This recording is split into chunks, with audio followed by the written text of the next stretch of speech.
Bismillahirrahmanirrahim. Bismillahirrahmanirrahim. Assalamualaikum warahmatullahi wabarakatuh. Alhamdulillahirabbil alamin wassalatu wassalamu ala asyrafil anbiya'i wal mursalin nabiyina Muhammadin wa ala alihi wa sahbihi ajmain. Puji syukur kepada Allah Subhanahu wa taala. Salawat beserta salam mari kita hadiahkan buat nabi kita tercinta Muhammad sallallahu alaihi wasallam beserta para sahabat, para tabi'in dan orang-orang yang senantiasa mengikuti sunnah Rasulullah sallallahu alaihi wasallam sepanjang kehidupan mereka. Dalam kesempatan yang berbahagia ini, saya akan menyampaikan beberapa adab terkait dengan menuntut ilmu. Adabu talabil ilmi, adab-adab dalam menuntut ilmu. Seperti yang sudah kita maklumi bahwasanya ilmu ini adalah sesuatu yang sangat mulia di dalam agama kita. Ya.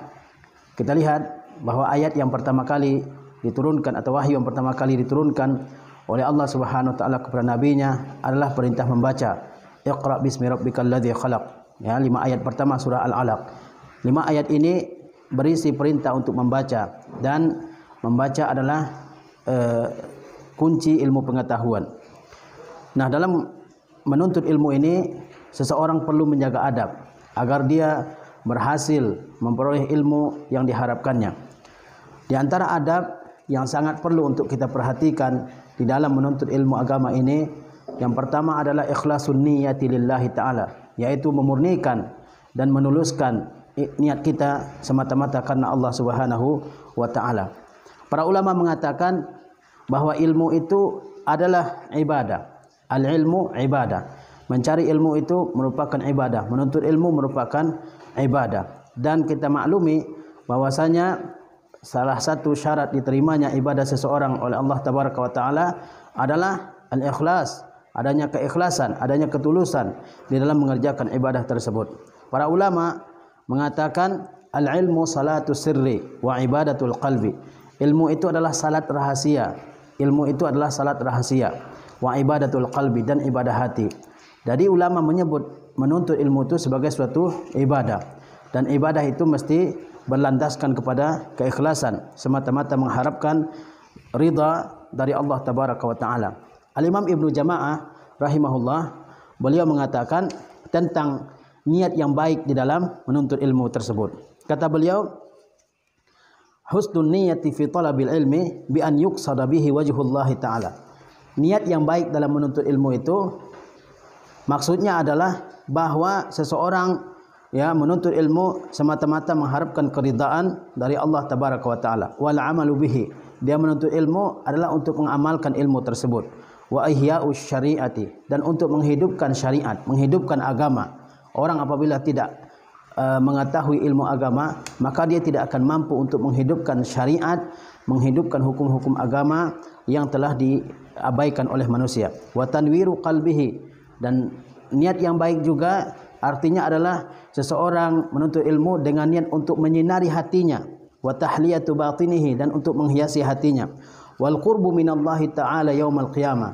Dan di antara bentuk niat yang baik dalam menuntut ilmu tersebut adalah bahwa seseorang menuntut ilmu supaya dia dekat dengan Allah Subhanahu wa taala pada hari kiamat. Wa ta'arrudu lima a'addallahu li ahlihi min ridwanihi wa azimi fadlihi. Dan orang menuntut ilmu itu harus ada niat supaya dia mendapatkan apa yang Allah telah janjikan berupa keridhaan, berupa keutamaan yang sangat besar di dalam surga. Kemudian di dalam menuntut ilmu ini orang tidak boleh mengharapkan keuntungan duniawi yang disebut oleh ulama dengan al-aghrad ad-dunyawiyah, keuntungan-keuntungan duniawi yang sebentar, yang sejenak Misalnya dalam menuntut ilmu kita tidak boleh berniat dengan ilmu tersebut kita akan mendapatkan pangkat, atau mendapatkan kedudukan, atau mendapatkan harta, atau supaya kita bisa berbangga-bangga di hadapan orang lain, di hadapan teman kita. Ini niat-niat yang tidak boleh ada di dalam hati orang yang menuntut ilmu. Dan tidak boleh seseorang penuntut ilmu berniat agar orang lain menghormatinya, agar orang lain mengagungkannya, agar dia terpandang di hadapan orang lain. Ini tidak dibolehkan, Kemudian juga tidak boleh seseorang penuntut ilmu berniat dengan ilmunya supaya dia terkemuka di sebuah majlis, supaya kalau dia datang ke suatu majlis dia dihormati, diagungkan oleh orang, dia dipersilahkan ke depan ya untuk menyampaikan kalimat-kalimatnya.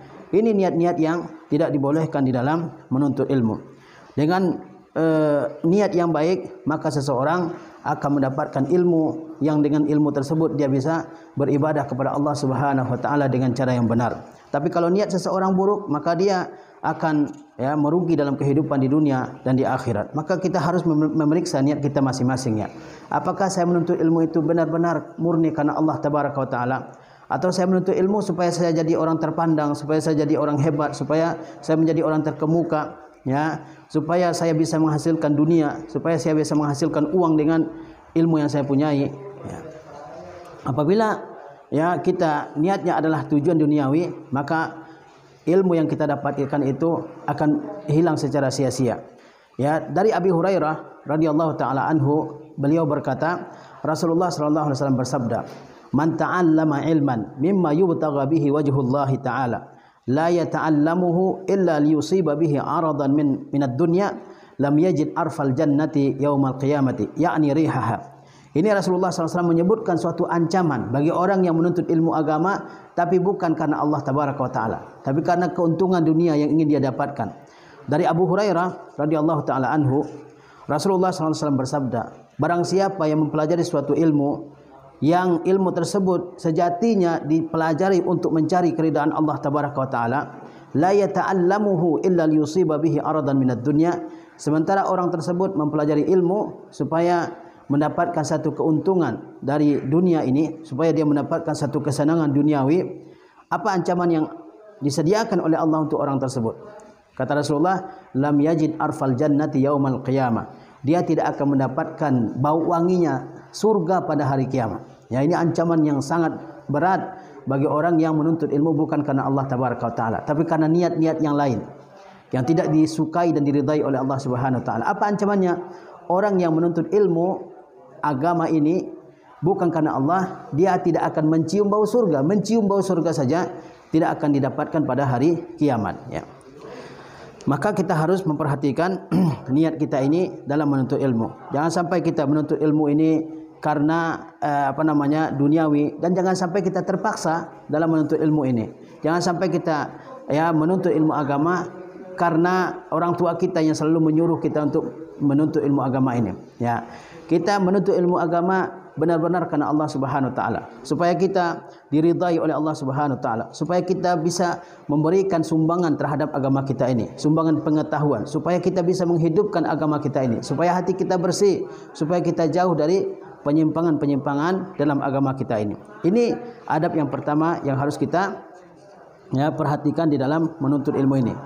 Yang kedua, di dalam menuntut ilmu ini kita harus menjauhi segala bentuk maksiat, segala bentuk dosa yang bisa mengotori hati kita. Ya. Kata para ulama, al-ishtighalu bi taharatil batini waz zahiri min syawaibil mukhalafati, yaitu menyibukkan diri dengan ya kesucian hati dan kesucian zahir, min syawaibil mukhalafati, dari segala noda-noda penyimpangan, dari segala noda-noda penyelisihan terhadap agama ini. Allah berfirman, wazaru zahiral ismi wa batinahu, tinggalkan oleh kalian dosa yang nampak dan dosa yang tersembunyi ya. Kita sebagai seorang penuntut ilmu, kita harus berusaha sekuat tenaga kita untuk menjauhi segala bentuk dosa, segala bentuk maksiat, lebih-lebih lagi ketika kita tidak disaksikan oleh orang lain, ketika kita di kamar kita sendiri. Di saat itu setan datang menggoda kita agar melakukan maksiat, maka di saat itu kita harus berjuang menjauhi segala bentuk maksiat yang dihiasi oleh setan di hati kita ya. Apabila ada maksiat di dalam hati kita, apabila badan kita penuh dengan dosa, maka kita akan terhalang untuk mendapatkan ilmu ini, karena ilmu ini sesuatu yang suci yang Allah Subhanahu wa taala akan berikan kepada hati yang suci, hati yang bersih. Sahal Ibnu Abdullah, beliau mengatakan, haramun ala qalbin an yadkhulahu an-nuru wa fihi syai'un mimma yakrahu Allah azza wa jalla. Haram atas satu hati untuk dimasuki oleh cahaya, oleh ilmu, sedangkan di dalamnya ada sesuatu yang dibenci oleh Allah Subhanahu wa taala. Jadi kalau hati orang kotor dengan maksiat, dengan dosa, maka ilmu tidak akan masuk ke dalam hati tersebut. Maka dia harus berusaha untuk menjaga hatinya agar tetap bersih dari noda maksiat, dari noda dosa, dari noda penyelisihan terhadap apa yang diperintahkan oleh Allah Subhanahu wa taala. Kita ingat syairnya Imam Asy-Syafi'i rahimahullahu taala. Beliau mengatakan, syakautu ila waqi'in su'a hifzi. Saya pernah mengadukan tentang buruknya hafalan saya kepada guru saya yang bernama Waqi', kata Imam Asy-Syafi'i. Fa arsyadani ila tarkil ma'asi. Maka guru saya ini Waqi' menunjuki saya, ya, menyarankan kepada saya agar saya meninggalkan maksiat. Wa akhbarani, dan beliau mengabari kepada saya, bi annal ilma nurun, bahwasanya ilmu itu adalah cahaya. Wa nurullah la yuhda li'asi, dan cahaya Allah ini tidak akan dihadiahkan kepada orang yang bermaksiat. Jadi Imam Syafi'i menceritakan tentang pengalamannya bahwa beliau itu susah sekali menghafal, entah itu menghafal Al-Qur'an, menghafal kitab-kitab, menghafal kitab-kitab mutun dan seterusnya. Kata Imam Syafi'i, saya lalu mengadu kepada guru saya Waqi'. Kata Waqi' apa? Kata Waqi', tinggalkanlah maksiat-maksiat, ya. Karena ilmu itu adalah cahaya, dan ya, cahaya Allah ini tidak akan Allah berikan kepada hati yang bermaksiat, ya. Maka kita harus memperhatikan hati kita, jangan sampai ada maksiat dalam hati kita. Kalau kita terjatuh ke dalam maksiat, maka kita harus segera bertaubat kepada Allah Subhanahu wa taala, harus segera mensucikan hati kita dari maksiat tersebut. Agar apa? Agar kita mudah dalam menuntut ilmu. Ketika kita menghafal, ya, hafalan tersebut cepat masuk ke dalam otak kita, ke dalam pikiran kita. Ketika kita belajar, kita mudah untuk memahami pelajaran yang disampaikan oleh guru kita. Rasulullah SAW bersabda, ala wa inna fil jasadi mudghah. Ketahuilah bahwa sesungguhnya dalam jasad itu ada segumpal daging. Iza salahat salahal jasadu kullu. Apabila segumpal daging itu baik, maka seluruh tubuh akan baik. Wa iza fasadat fasadal jasadu kullu. Kalau segumpal daging tersebut rusak, maka rusaklah seluruh tubuh. Ala wahiyal qalbu. Ketahuilah segumpal daging tersebut adalah hati. Jadi penilaiannya adalah hati. Maksiat tersebut akan berpengaruh kepada kehidupan seseorang. Pasti tidak ada, ya, keraguan dalam hal tersebut. Pasti.